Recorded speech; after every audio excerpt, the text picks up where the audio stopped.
Doshan! What's up, people? I see and elsewhere. This is Undefeatable Twilight. I'm back. Yes, sorry, I've been gone so long.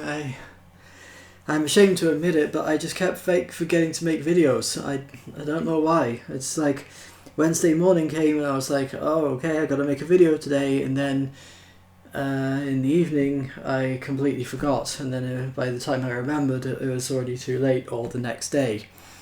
So I was away for a while, but I'm back now. I'm back to making videos. I'm going to do it every week, every Wednesday evening like always, even though no one actually watches my videos, but whatever, I still keep doing them because I like it, and maybe I'm helping some people.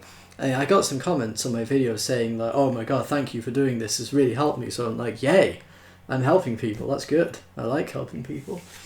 So I'm going to continue to hopefully help people. And because this next chapter is incredibly short, I think this is actually the chapter that I kept talking about, the one that's like one sentence long. But because this chapter is very short, and because I've been away for so long, I'm going to give you guys a special treat today and do 2 chapters in one video.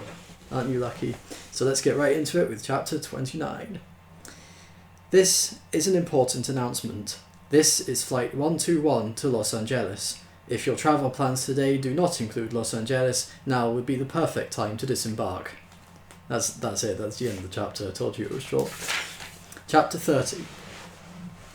They rented a car in Los Angeles. Yes, I pronounce it Los Angeles like the Spanish do, rather than Los Angeles like the English do. So, you know, that's just how I say it. It's a valid way of saying it, so don't complain at me. Don't go out, oh, you're saying it wrong or whatever. Like, no, it's a valid way to say it. It's how it's pronounced in Spanish. Okay. So they rented a car in Los Angeles from one of the places that rent out cars that other people have thrown away. Getting it to go around corners is a bit of a problem, said the guy behind the... Trying my best to do an LA accent here, I'm probably failing spectacularly, but said the guy behind the sunglasses as he handed them the keys. Sometimes it's simpler just to get out and find a car that's going in that direction. They stayed for one night in a hotel on Sunset Boulevard, which someone had told them they would enjoy being puzzled by. Everyone there is either English or odd or both. They've got a swimming pool where you can go and watch English rock stars reading language, truth and logic for the photographers. It was true, there was one, and that was exactly what he was doing. The garage attendant didn't think much of their car, but that was fine because they didn't either. Late in the evening they drove through the Hollywood Hills along Mulholland Drive and stopped to look out, first over the dazzling sea of floating lights that is Los Angeles, and later stopped to look across the dazzling sea of floating light that is the San Fernando Valley.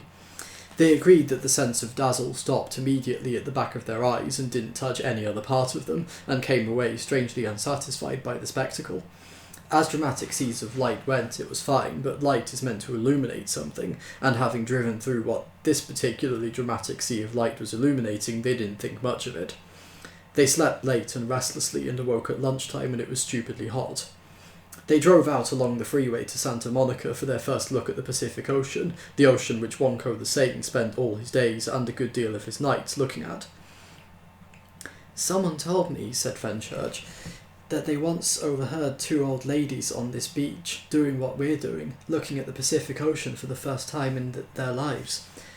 And apparently after a long pause one of them said to the other, you know, it's not as big as I expected.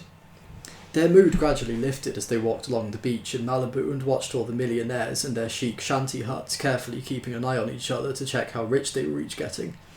Their mood lifted further as the sun began to move down the western half of the sky, and by the time they were back in their rattling car and driving towards a sunset that no one of any sensibility would dream of building a city like Los Angeles in front of, they were suddenly feeling astonishingly and irrationally happy, and didn't even mind that the terrible old car radio would only play 2 stations, and those simultaneously.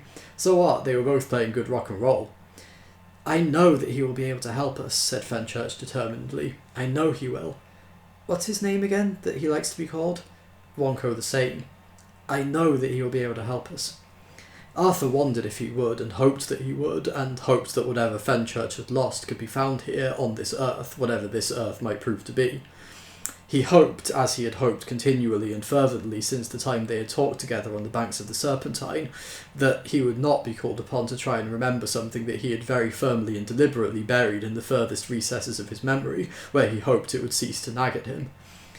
In Santa Barbara, they stopped at a fish restaurant in what seemed to be a converted warehouse. Fenchurch had a red mullet and said it was delicious. Arthur had a swordfish steak and said it made him angry. He grabbed a passing waitress by the arm and berated her. "Why is this fish so bloody good?" he demanded angrily. Please excuse my friend," said Fenchurch to the startled waitress. "I think he's having a nice day at last." There you go. 2 short chapters. There you go. There you go. We've got 2 for the price of 1, so whatever. Alright, so thank you for watching. Remember to like, comment, share and subscribe, and if you are subscribed, be sure to ding that notification bell so you know when I make a new video, because I can do it whenever I feel like it, even if I do forget sometimes. Thanks to my patron Angel. If you want to support me on Patreon and have me read one of your stories, please consider doing so. Certain circumstances have arisen in which I am very much in money troubles right now, so any support or donations would be greatly appreciated. Not saying you have to, just saying they would be.